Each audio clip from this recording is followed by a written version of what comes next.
कैसे हैं आप लोग? तो आप लोगों ने अभी इस बीच में रिवर सिस्टम काफ़ी किए और रिवर सिस्टम्स के बारे में आप लोगों ने बहुत सारी चीज़ें देखने की कोशिश की। लाइक क्या कौन कौन सी इसकी ट्रिब्यूटरीज हैं और साथ ही साथ कौन कौन से टेम्पल्स कहाँ पे लोकेटेड हैं, आश्रम कहाँ पे हैं और बहुत सारे ऐसे ऐसे प्लेसेस और कुछ इंपॉर्टेंट फैक्ट्स, कुछ कहानियाँ और बहुत सारी बातें आप लोगों ने समझी। उत्तराखंड के इन 4 नदी तंत्रों को पूरा करने के पश्चात अब हम लोग उपतंत्रों की ओर आगे बढ़ रहे हैं, यानी कि सब रिवर सिस्टम की ओर आगे बढ़ रहे हैं। सब रिवर सिस्टम आखिर होता क्या है इसको भी पहले समझते हैं और इसके बाद हम लोग फिर उत्तराखंड के जो छोटे छोटे सब रिवर सिस्टम्स हैं या उपतंत्र जिन्हें कहा जाता है उनको सीखने का प्रयास करेंगे। सबसे पहले मैंने पिछली बार आप लोगों को बता दिया था कि नदी तंत्र आखिर कहा किसे जाता है, और यहां पर मैं एक बार फिर से इसे क्लियर कर देता हूं। रिवर सिस्टम कहा किसे जाता है? देखिए, एक मुख्य नदी है और इसकी कई सारी छोटी छोटी छोटी छोटी सहायक नदियों का एक जो पूरा का पूरा एरिया होता है उसे रिवर सिस्टम कहा जाता है। ये कंप्लीट एक रिवर सिस्टम है और जितना ही गोल मैं कर रहा हूं जहां पर इसे इसका एक बेसिन कहा जाता है। ये पूरा का पूरा नदी और इसकी सहायक नदियों का समूह नदी तंत्र कहलाया, और जो पूरा एरिया है क्षेत्रफल में जहां मुख्य नदी और इसकी सहायक नदियां मिलकर एक बहुत बड़े एरिया का निर्माण कर रही है, जिसे कैचमेंट एरिया भी कहते हैं और साथ ही साथ इसे बेसिन भी कहा जाता है। तो बच्चों, जब कोई मुख्य नदी से कोई छोटी सहायक नदी मिलती है या कोई अन्य सहायक नदी मिलती है, लेकिन वो इस नदी के कंपैरिजन में उसका भी उससे भी कई सारी छोटी छोटी सहायक नदियां मिलने जब लग जाती हैं तो वो बन जाता है एक उपतंत्र। ये बड़ी नदी है और बड़ी नदी से जब मिल रही कोई छोटी नदी, उस छोटी नदी में भी कई सारी छोटी छोटी नदियां आकर मिल रही हैं, तो इसे हम नदी तंत्र ना कहकर क्या बोलते हैं? उपतंत्र बोलते हैं, या सब रिवर सिस्टम उपनदी तंत्र कह लो या सब रिवर सिस्टम कह लो या उपनदी तंत्र कह लो, एक ही बात है। अब उत्तराखंड में कुमाऊं और गढ़वाल रीजन, ये 2 मंडल हैं, कमिश्नरीज हैं, जिसपे कुमाऊं के अंदर जो बहने वाली मुख्य नदी है वो है आपकी काली। बाकी लगभग लगभग इसकी सारी की सारी उपनदियां हैं। उपनदियां कौन कौन सी हैं? जैसे पूर्वी धौली गंगा, एक वेस्टर्न धौली गंगा है जो अलकनंदा की सहायक है, एक है धौली गंगा ईस्ट, एक उपतंत्र ये पढ़ेंगे। दूसरा उपतंत्र निकल कर आता है गोरी, जो काली की ही सहायक है, गोरी गंगा एग्जैक्टली। और तीसरी जो नदी इसकी सहायक नदी आती है उसका नाम है सरयू, जो कि उत्तराखंड की बहुत ही ज्यादा इंपॉर्टेंट रिवर है। पूर्वी धौली गंगा और गोरी गंगा तो पिथौरागढ़ के रीजन में फ्लो करती हुई देखने को मिल जाती है, जबकि जो सरयू नदी है ये उत्तराखंड के 3 जिलों का बॉर्डर बनाती है आपस में एक दूसरे के साथ। वो अभी आप थोड़ी देर में सीख जाएंगे सारी बातों को। तो कुमाऊं के अंदर हम लोग धौली गंगा ईस्ट, गोरी, सरयू और साथ ही साथ एक और नदी जिसका नाम है आपका कोसी, इन 4 का उपतंत्र पढ़ेंगे। और वहीं जब हम लोग गढ़वाल रीजन की ओर जाएंगे, जब हम लोग गढ़वाल क्षेत्र की तरफ बढ़ेंगे तो हम लोग कौन कौन सा पढ़ेंगे? जैसे हम लोग वेस्टर्न धौली गंगा सब रिवर सिस्टम पढ़ेंगे, वेस्टर्न धौली। इसके साथ साथ हम लोग नयार रिवर सिस्टम पढ़ेंगे। गढ़वाल में जाएंगे तो हम लोग देखो कुमाऊं से निकलती पिंडर रिवर, तो पिंडर को हम लोग गढ़वाल और कुमाऊं दोनों में एक साथ कर लेंगे। और जो सबसे इंपॉर्टेंट है, जिसको कुमाऊं और गढ़वाल में चंद राजवंश और पंवार राजवंश के राजाओं के मध्य जिसको लेकर संघर्ष हुआ करता था, वो नदी है आपकी रामगंगा वेस्ट, पश्चिमी रामगंगा, जो आज भी उत्तराखंड के बीचों बीच होकर बहती है। हम लोग उसकी भी चर्चा करेंगे। तो ये कई सारी, और इसके साथ साथ एक और रिवर सिस्टम हम लोग डिस्कस करेंगे यहाँ पे, वो होगा टोन्स रिवर सिस्टम। तो ये बहुत बड़ा लंबा टॉपिक नहीं है, लेकिन यहाँ से रिलेटेड जो फैक्ट्स हैं, जो इसके आसपास में स्थल स्थित हैं, नेशनल पार्क्स लोकेटेड हैं, जो इंपॉर्टेंट प्लेसेस हैं, वो हमारे लिए महत्वपूर्ण हो जाते हैं। क्योंकि कई बार ना प्रश्न पूछ लिए जाते हैं, जैसे प्रश्न पूछ लिया गया कपकोट किस नदी के किनारे स्थित है, एक प्रश्न ऐसा पूछ लिया जाएगा, या कपकोट किन 2 नदियों के संगम पर स्थित है, ऐसा प्रश्न पूछ लिया जाएगा, या रामेश्वरम काकड़ी घाट कहाँ स्थित है और किस नदी के किनारे स्थित है, ऐसे प्रश्न भी परीक्षा में आपके पूछे जाते हैं।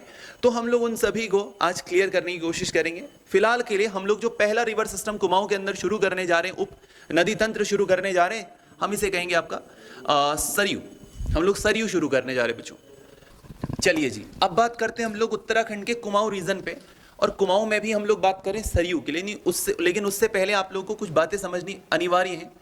और मैं आप लोगों के समक्ष पिकासो का चेला होने के नाते कुमाऊं का एक छोटा सा मानचित्र प्रस्तुत कर रहा हूं, और अगर मैं पिकासो की बेइज्जती कर दूं तो उसके लिए मैं आप लोगों से माफी तो बिल्कुल भी नहीं मांगूंगा, क्योंकि पिकासो ने खुद मुझे नहीं सिखाया.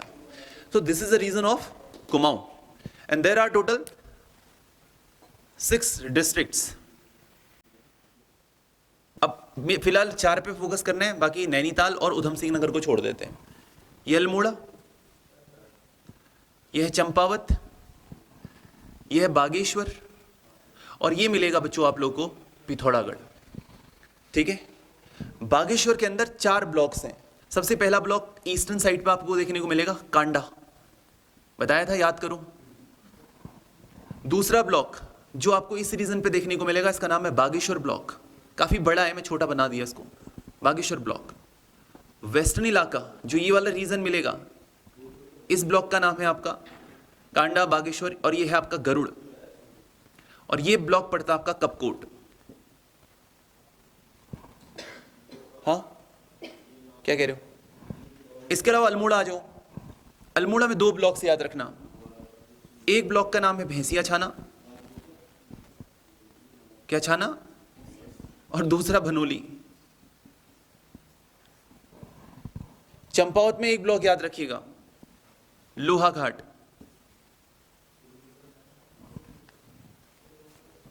और साथ ही साथ जो है आपका कौन सा बचा, पिथौरागढ़. पिथौरागढ़ में 2 ब्लॉक्स ध्यान में रखने हैं. पहला ब्लॉक मेरे बच्चे रहेगा यहां पे खुद पिथौरागढ़. पिथौरागढ़ ये वाला रीजन है, ठीक. और एक ब्लॉक और है आपका, और इसका नाम है गंगोली हाट.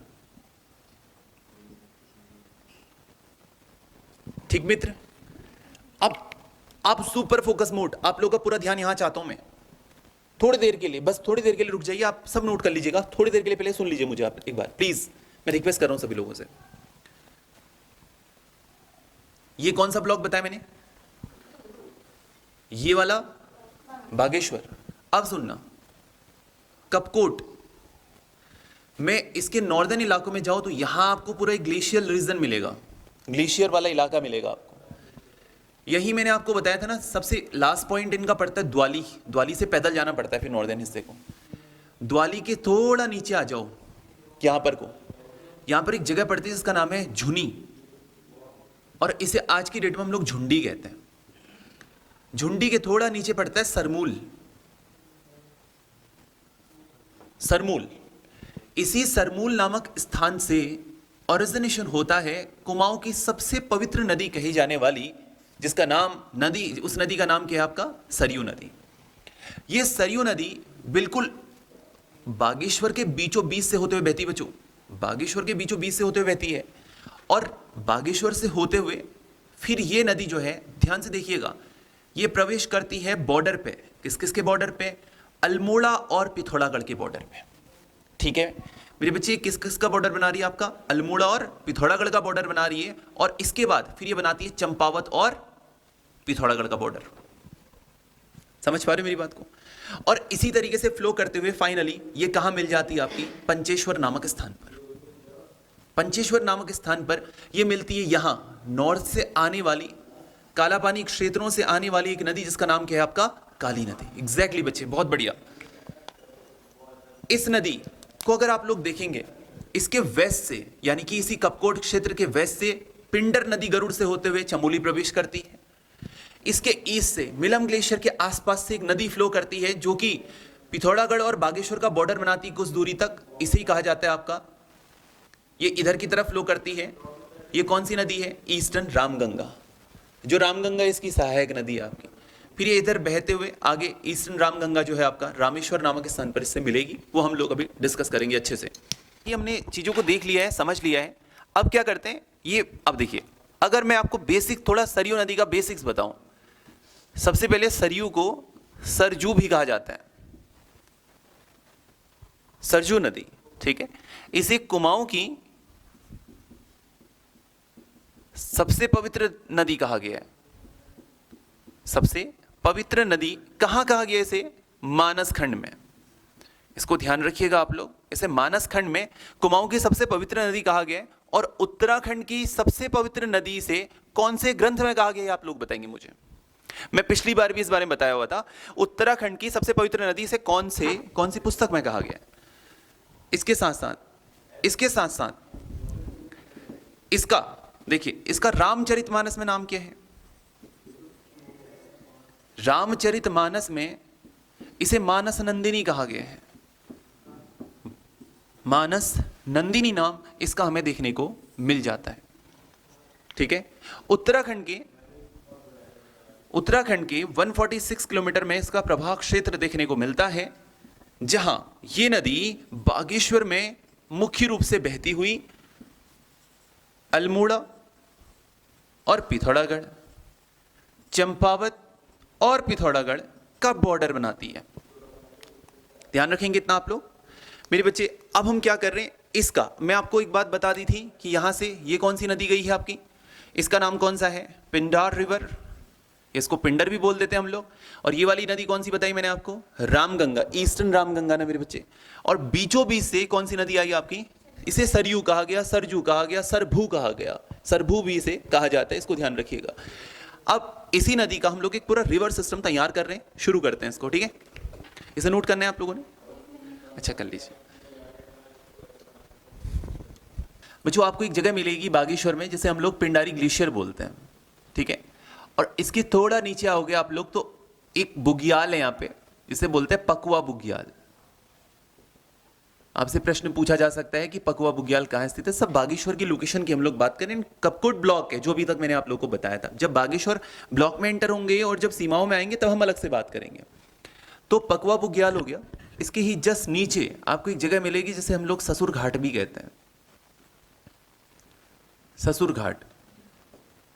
और ससुर घाट के वेस्ट में ही यहां पर को कहा जाता है एक पहाड़, एक पर्वत सा है जिसे हम लोग कौवा लेक कहते हैं। इसका उल्लेख जो है केवल और केवल एक बुक में मिलता है, उत्तराखंड ज्ञान कोश बाय डी शर्मा।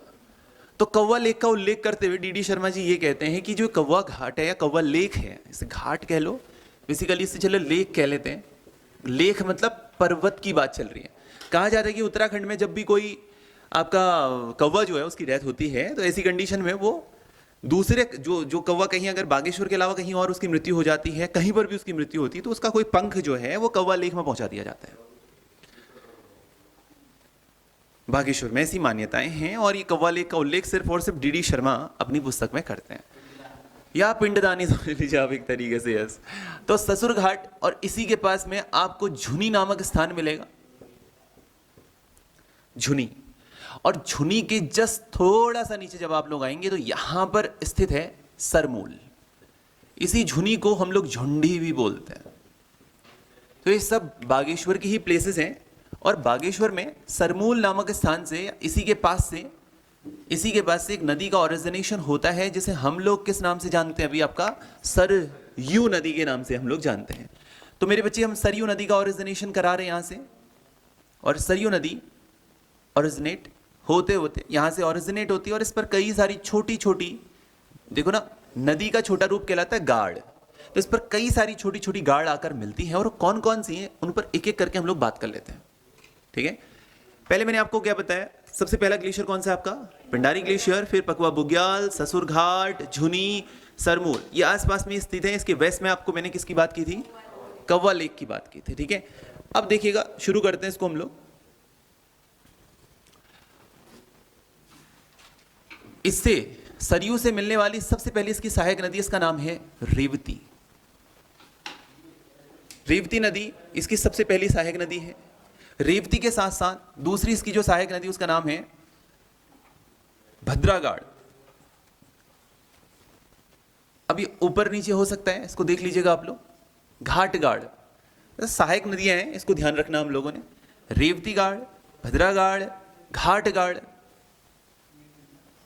इसके अलावा जैसे अब थोड़ा नीचे पहुंचते हैं, अब ये लोकल एरियाज पे मिलती है, वो हमारे लिए उतना कप ऑफ टी नहीं है, उतना इंपॉर्टेंट है नहीं हमारे लिए समझना। बस इतना ध्यान रख लेते हैं कि रेवती, भद्रा और घाटगाड़ इसकी सहायक नदियां हैं, या सहायक इसकी ट्रिब्यूटरीज हैं कह सकते हैं आप लोग। तो यहां पर जैसे आते बच्चों, ये एक जगह पड़ती है आपकी, इसका नाम है कपकोट, जो मेन सेंटर है आपका पूरे के पूरे कपकोट ब्लॉक का सेंटर भी होता है ना आपका। तो ये कपकोट है और यहीं पर इससे आकर मिलती है एक नदी जिसका नाम है आपकी खीर गंगा। आपसे प्रश्न बन सकता है कि ये कपकोट जो है कौन सी दो नदियों के संगम पर स्थित है? इसका आंसर क्या रहना चाहिए आप लोगों का? एग्जैक्टली मेरे बच्चे, ये बागेश्वर ब्लॉक, बागेश्वर के कपकोट ब्लॉक में लोकेटेड लोकेशन है। तो कौन सी नदी ये वाली मैंने कौन सी बताई आप लोगों को? ये है आपकी सरयू नदी, मूल सरयू नदी, और दूसरी कौन सी आपकी खीर गंगा। इसके संगम पर कौन सा प्लेस स्थित है आपका? कपकोट स्थित है। ठीक है, नदी को आगे बढ़ाते हैं और थोड़ा सा जैसे ही नदी आगे बढ़ी कुछ और सहायक नदियां आकर मिलती हैं। जैसे एक नदी इस पर भूरागाड़, एक और सहायक नदी इसका नाम है जालौर रिवर, और जालौर के बाद इससे एक जो सहायक नदी आकर मिल रही है, अभी आपसे मैंने प्रश्न पूछा था कि अलकनंदी किसकी सहायक नदी? मेरे बच्चे इसको ध्यान रखिएगा, अलकनंदी सरयू की सहायक है। Alaknanda is the tributary of Saryu river. और अभी जो प्रश्न आपसे एक एक करके मैंने पूछे हुए थे, उन सभी प्रश्नों का उत्तर आप लोग को यहां मिल जाएगा। बढ़ते बच्चों आगे, और अभी थोड़ी देर पहले मैंने आप लोग को एक ब्लॉक बताया था जिसका नाम था गरुड़ ब्लॉक, बताया था ना? उसी गरुड़ ब्लॉक की आप लोगों से मैं बात करूंगा। यहां पर जो गरुड़ ब्लॉक आप लोगों को मैंने दिखाया था ना, उस गरुड़ ब्लॉक में एक पर्वत पड़ता है जिसका नाम है वेणु पर्वत। वेणु पर्वत, और यहीं से ओरिजिनेट होती है इसकी सबसे महत्वपूर्ण और सबसे इंपॉर्टेंट ट्रिब्यूटरी, जिसे हम लोग बोलते हैं गोमती नदी। सुना होगा आप लोगों ने नाम, सुना होगा ना? तो इसी को गोमती नदी बोला जाता है आपका। बच्चे गोमती नदी जो है ये इसी के किनारे स्थित है गरुड़।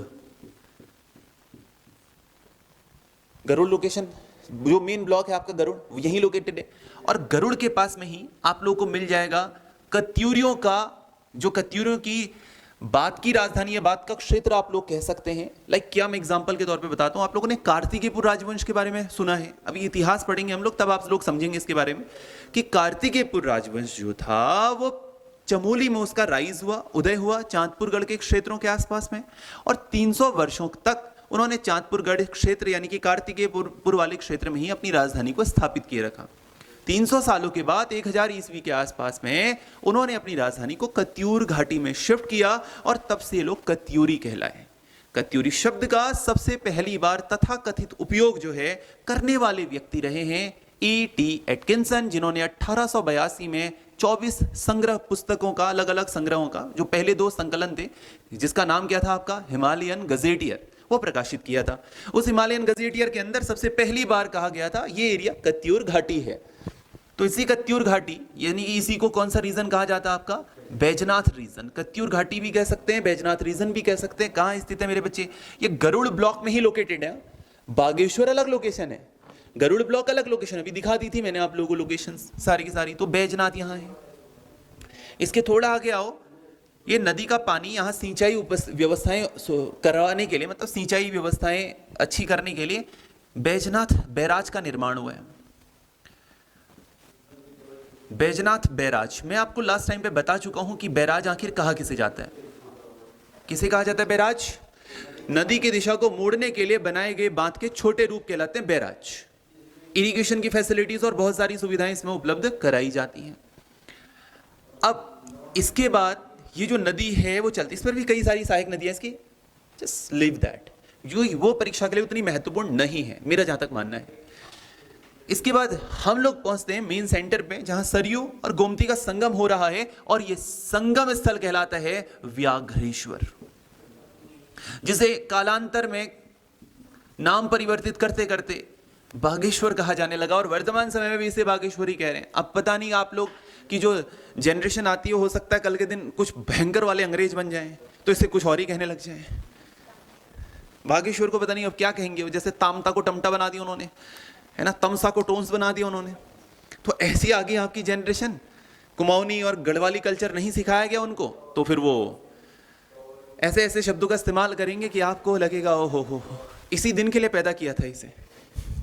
चलिए आगे बढ़ते हैं अब, ठीक है। देखिए एक बात और मैं यहां पर ये बात अच्छे से मैं क्लियर करना चाहता हूं कि गरुड़ पट्टी में ही आपका जो है एक माउंटेन रेंज पड़ती है, जिसे हम लोग डेबरा श्रेणी कहते हैं। डेबरा श्रेणी है क्या? एक माउंटेन रेंज है। उसी माउंटेन रेंज के अंदर जाकर मैंने वेणु पर्वत की बात कही, जो आप लोग को शायद पता नहीं होगा। मैं इसको भी बताने वाला था कि डेवरा श्रेणी है यहाँ पर, क्योंकि किताबों में ना मोटा मोटा लिख दिया गया है। यस यस सर, मोटी चीजें लिखी गई हैं, डीप अगर आप पढ़ेंगे तो वेणु पर्वत ही आपको मिलेगा मेरे बच्चे उत्तर। ठीक है, तो आगे बढ़े फिर हम लोग। नाइस। व्याघ्रेश्वर के बाद हम नदी थोड़ा बहुत आगे बढ़ने के बाद फिर किसका बॉर्डर बना रही है बताओ? अल्मोड़ा और, क्या खेले हो तुम लोग, अल्मोड़ा और पिथौरागढ़ का बॉर्डर बना रही है।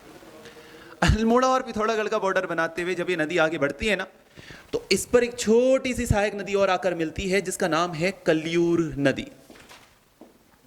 अभी थोड़ी देर पहले पूछा ना कल्यूर किसकी ट्रिब्यूटरी है। अब ये लोकल एरिया पर मिलती है, नाम हम छोड़ देंगे कहां पे आकर मिल रही है, रहने देंगे इसको। कल्यूर नदी के किनारे स्थित है गणई गंगोली। ये पॉइंट ध्यान रखिएगा आप लोग। आपने सुना है पिथौरागढ़ में नाम, गणई गंगोली का नाम सुना है? अरे यार नहीं सुना आप लोगों ने गणई गंगोली? सुना होगा फिर। और इसके दक्षिणी हिस्से में क्या है आपका? Almora my dear. अभी अल्मोड़ा है ना, एक काम करते हैं, इसको मैप को अब यहां से कंटिन्यू करते हैं, नीचे दिख नहीं पाएगा, यहां कंटिन्यू कर लेते हैं इसको। ठीक है, या अब नदी आगे बढ़ी, कल्यूर के बाद नदी आगे बढ़ रही है। जैसे जैसे आगे बढ़ी तो इससे एक नदी और आकर मिलती है जो निकलती है मोरनोला माउंटेन रेंज से। अब आप कहेंगे सर मोरनोला? यस, हमने तो दक्षिण पूर्व अल्मोड़ा पढ़ा है। बता सकते हो दक्षिण पूर्व अल्मोड़ा से कौन सी नदी निकलती है? एक नदी ओरिजिनेट होती है, इसका नाम है पनार नदी। सुना होगा नाम आपने। पनार नदी जो है ये मोरनोला माउंटेन रेंज से निकलती है। इसको किताबों में लिखा गया होगा दक्षिण पूर्व अल्मोड़ा, है ना। किताबों में मैक्सिमम यही मिलेगा आपको, मोरनोला माउंटेन रेंज नहीं मिलेगी। इसको ध्यान रखिएगा। पनार नदी निकलती है मोरनोला माउंटेन रेंज से और ये जाकर काकड़ी घाट नामक स्थान पर मिल जाती है। एक काकड़ी घाट अलग है, कहां वाला? जो नैनीताल वाला है। एक काकड़ी घाट ये वाला है जो अल्मोड़ा और पिथौरागढ़ के बॉर्डर पर लोकेटेड है। ठीक है, अल्मोड़ा और पिथौरागढ़ के बॉर्डर पर लोकेटेड है। कौन सा वाला? काकड़ी घाट, ये वाला। अभी ब्रॉडर एंगल पे हम लोग उत्तराखंड के मैप में इसको अच्छे समझ लेंगे। काकड़ी घाट कौन कौन सी दो लोकेशंस अलग अलग। एक काकड़ी घाट वो है जहां स्वामी विवेकानंद को विशेष अनुभूति हुई थी, और एक काकड़ी घाट ये है जहां पर सरयू और पनार नदी का संगम होता है। मेरी बातें समझ पा रहे हैं आप लोग? बच्चों आगे बढ़ते हैं हम लोग अब, और आगे बढ़ने के बाद बाकी इस पर ज्यादा कोई नदियां मिलानी है नहीं। जो परीक्षा दृष्टिगत महत्वपूर्ण थी मैंने सारी नदियों के बारे में आप लोगों को बता दिया। अब इससे आकर मिलती है एक नदी जिसका नाम है आपका, जो निकलती है मिलम ग्लेशियर के समीप से। मिलम ग्लेशियर कहां है? मुनस्यारी ब्लॉक में है। मुनस्यारी ब्लॉक कहां है? कपकोट के जस्ट नॉर्थ में। बहुत बड़ा ब्लॉक है आपका। मैंने आपको अभी थोड़ी देर पहले लोकेशन दिखाई थी ना। तो ये मिलम से निकलने वाली जो नदी है इसका नाम है ईस्टर्न रामगंगा। रामगंगा, और ये जो ईस्टर्न रामगंगा है ना मेरे बच्चे, ये इससे आकर मिलती कहां पर? रामेश्वरम में। ये रामेश्वरम नामक स्थान है जहां पर रामगंगा और सरयू का संगम होता है। इस पूर्वी रामगंगा नदी तंत्र को हम अलग से पढ़ेंगे। हम पूर्वी रामगंगा नदी तंत्र के बारे में अलग से थोड़ा थोड़ा डिटेल्स देख लेंगे कि कैसे थल वाली लोकेशंस और बहुत सारी लोकेशंस हैं जो इसी नदी के किनारे स्थित हैं आपकी। देखो एक बात और, जैसे आप कह रहे हैं पॉन्टिंग ग्लेशियर है, मिलम नामिक पॉन्टिंग सब आसपास में ही है। अगर करना चाहें आप लीजिए, आप पॉन्टिंग ही कर लीजिए इसको। एग्जैक्टली इसकी कई सारी छोटी छोटी, एग्जैक्टली ये वहीं से नहीं निकल रही है, मैंने यही तो बोला उसके समीप से निकलती, मिलम के समीप से, ये कह लीजिए आप इसको।